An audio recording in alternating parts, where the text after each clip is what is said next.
الصلاۃ والسلام علیک یا سیدی یا رسول اللہ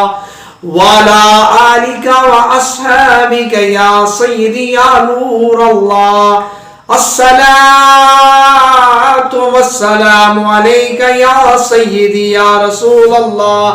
وعلی آلک واصحابک یا سیدی یا حبیب اللہ صلی اللہ علی محمد لبیک لبیک یا رسول اللہ لبیک لبیک یا رسول اللہ۔ جی آج آپ کو بتانا ہے کہ جملہ اسمیہ خبریہ، تو ہم نے پیچھے لیکچر دیا تھا کہ جملہ اسمیہ خبریہ جو ہوتا ہے وہ انا حروف مشبہ بالفعل، حروف مشبہ بالفعل جو ہوتے ہیں وہ کیا کرتے ہیں بھئی جملہ اسمیہ وہ تاکید کا معنی پیدا کرتے ہیں، انا انا لکنہ لیتا، یہ حروف لعلہ لیتا، یہ ساری جملہ اسمیہ یہ اسم پر داخل تو ہوتے ہیں اور تاکید کا معنی پیدا کرتے ہیں۔ اب دیکھیں نا انا، اب الرجل صالح، اب اس پر انا داخل کریں گے تو اب عبارت بنے گی انا راجلا صالح۔ سوال یہ ہے کہ یہ راجلا پہلے تو حالت رفع میں تھا، لیکن اب اس پر نصب کس نے دیا بھئی حروف مشبہ جب آتا ہے، جب حروف مشبہ بالفعل آتے ہیں تو اس کا کام کیا ہوتا ہے، اس کا یہ دو کام ہوتے ہیں۔ حروف مشبہ بالفعل آئے تو اس کا ایک اسم ہوتا ہے اور ایک خبر ہوتی ہے۔ حروف مشبہ بالفعل جب آتے ہیں تو اس کا ایک اسم ہوتا ہے اور ایک خبر ہوتی ہے، اور اس کا اسم جو ہوتا ہے وہ منصوب ہوتا ہے اور خبر کیا ہوتی ہے، خبر مرفوع ہوتی ہے۔ تو انا راجلا، انا نصب چلا جائے گا، نصبی حالت میں کیوں جائے گا بھائی انا حروف مشبہ بالفعل ہے، اور جب حروف مشبہ بالفعل آئے تو اس کا ایک اسم ہوتا ہے اور ایک خبر ہوتی ہے، اور اس کا اسم کس حالت میں ہوتا ہے، اس کا اسم نصبی حالت میں ہوتا ہے۔ تو الراجل حالت نصبی میں کیوں ہے، اس لیے کہ وہ انا کا اسم ہے، اس لیے کہ وہ انا کا،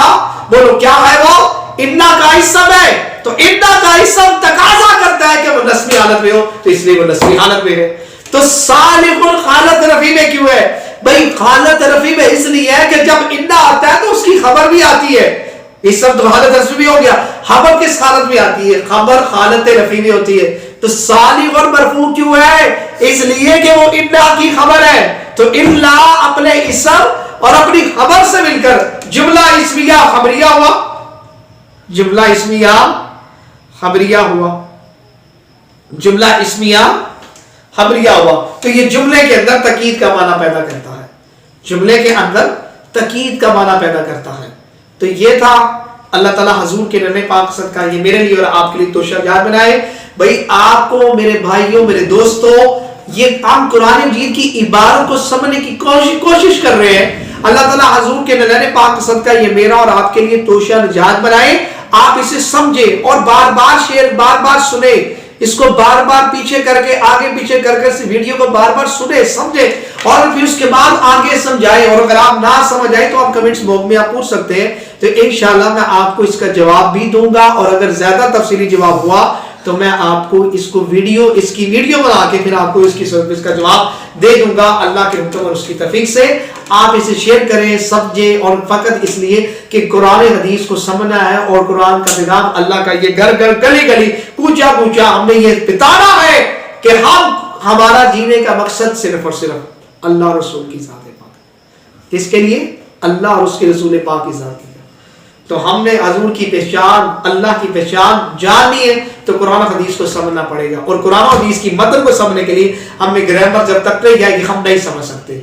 ہم گرامر جب تک نہیں آئے گی تو ہم قرآن حدیث کی عبارت کو، ٹیکسٹ کو، متن کو نہیں صحیح طرح سمجھ